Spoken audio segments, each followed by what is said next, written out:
I want to shift focus to Karnataka, where today there was a meeting between Biocon chairperson and prominent Bengaluru resident Kiran Majumdar-Shaw and the Karnataka Chief Minister Siddaramaiah, as well as the Karnataka Deputy Chief Minister D.K. Shivkumar.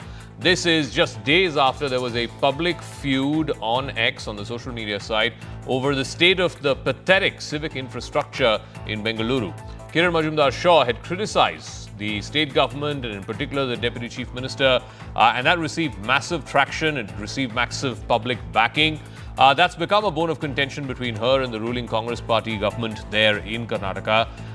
D.K. Shivkumar had previously said that such criticism actually hurts the state and the country, and stressed on the need to work collectively to fix such problems, even though it is absolutely well within the right of not just any corporate but any citizen in the country to ask for basic governance mechanisms, whether it is better roads, no potholes, garbage-free city.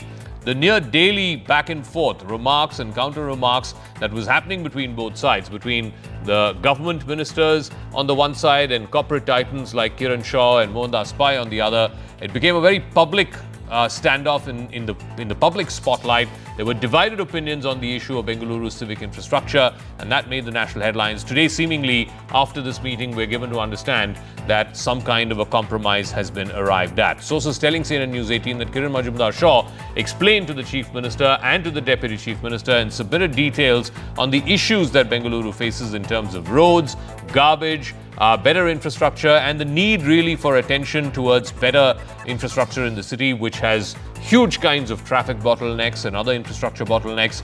Karnataka Chief Minister has sought the cooperation of Kiran Majumdar-Shaw and other industry titans on improving the state of affairs in Bengaluru city, and asked that all of them speak with care on these infrastructure issues as their statements carry weight. Sources also said that Kiran Shaw spoke to the CM about expediting road project works as well as connectivity across the IT capital. Well, this meeting that we saw with Kiran Majumdar-Shaw along with Deputy Chief Minister D.K. Shivkumar as well as Chief Minister Mrs. Siddaramaiah is quite crucial. It also is sending out a message that the industry, what they're doing is they're basically showing to the government, and not just targeting one government but also criticize previous governments as well, the pain points in Bengaluru which need to be addressed. Bengaluru needs good roads. You have to work out some solutions for traffic congestion. The garbage issues need to be addressed, and more importantly, Bengaluru as a global city, especially when looking at bringing investments from various places, and it is on the shoulders of such IT companies, be it Infosys, be it Biocon, or be it even the public sector units like you have seen BEML, or you have HAL, or you have BHEL. It is on this shoulder that Bengaluru was built, and Bengaluru is what it is today as a global city. So if investors are need to come here, Bengaluru needs to be made great again. All right, I want to go across to Professor R. Vaidyanathan. He's an author and retired professor from IIM Bangalore. Thanks very much, Professor Vaidyanathan. You know, it is absolutely inconceivable that citizens in a country cannot criticize the government for the most basic expectation, which is good roads, garbage-clean city, and that's all that people like Kiran Majumdar-Shaw and Mohandas Pai have asked. But this public sparring that's been going on between senior ministers on the one side and these corporate citizens on the other side, what sort of message does it send out? I think the problem is much more deeper than what is being understood. It's not between UPA and NDA, but the huge, what is called the elephant or the rhinoceros in the room is corruption. I am in Bangalore from 1975.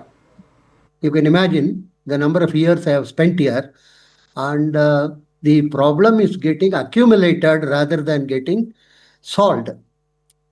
Basic issue is, let me put it very bluntly, nobody wants to discuss it openly, is corruption. The level of corruption has reached such a level in both Bangalore and Chennai, and as they used to call peak oil in 2010, I would say peak corruption. And so these two states or these two cities are not in a position to expand anymore. And so the businesses are looking for alternatives. They are going into AP, they are going into UP and various other. So solving this, pothole and water is not going to be easy, because in both the cities, Jaka, let me explain to you.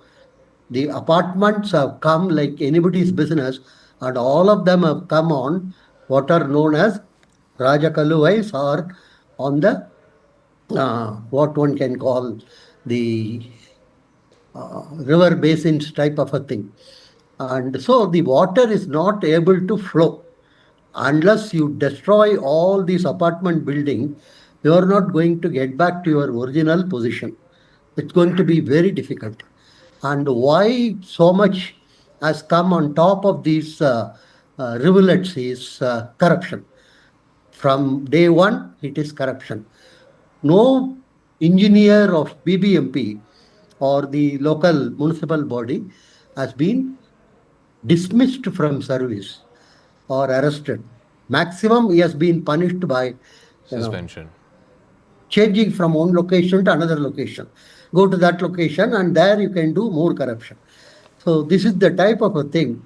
And you can also No, but see what does it also say, you won't see Professor? best engineers from IIT or other national institution joining BBMP and other such agencies. No, but So tell me, unless we tell me, stop Professor, this, this is coming at a So what time, is going to you know, happen is- for 20 years, Bangalore had this advantage of being the IT capital. You know, Silicon Valley jobs were coming there, outsourcing happened there, IT services happened there. Today, you have a situation where Google has invested or decided to invest $15 billion in Vishakhapatnam. Do you believe that over the next 20 years, as we saw in the last 20 years, Bangalore will have the same attractiveness to global corporates, big global AI companies that want to come and invest in India? Or others will benefit, other cities will benefit? Bangalore and Chennai have reached their peak. It is just like Roman or Carthaginian civilizations which have reached their peak. Now the future belongs to AP, UP and other places. Let's be very clear about it. You might close all the potholes, but still it's not going to change the issue. People are measuring here the distance in terms of hours, not in terms of Kilometers. miles or. So there is no. I'm not talking about UPA or NDA. Both of them have contributed to this situation, and corruption has. You won't believe it has reached so high level. A small restaurant fellow told me, complaints mean drawer full of cash. Very simple. This is the situation which is in practice. You might talk about ease in terms of doing business in air-conditioned seminar rooms in Bombay or Delhi. But that doesn't solve the basic problem. So let's be very clear. Bangalore and Chennai have lost out, and they can build a proper infrastructure with the given constraints, but that's not going to add any industry to them. Okay. That is very, very critical, and that is very, very important to notice. Okay, So Professor now the Vaidyanathan, we'll new leave it at that. businesses- Let's see how this story plays out. It's a sad note to end this conversation, but hopefully the people who are running these cities, whether it is Bangalore or Chennai, pay heed sooner than later and fix these problems.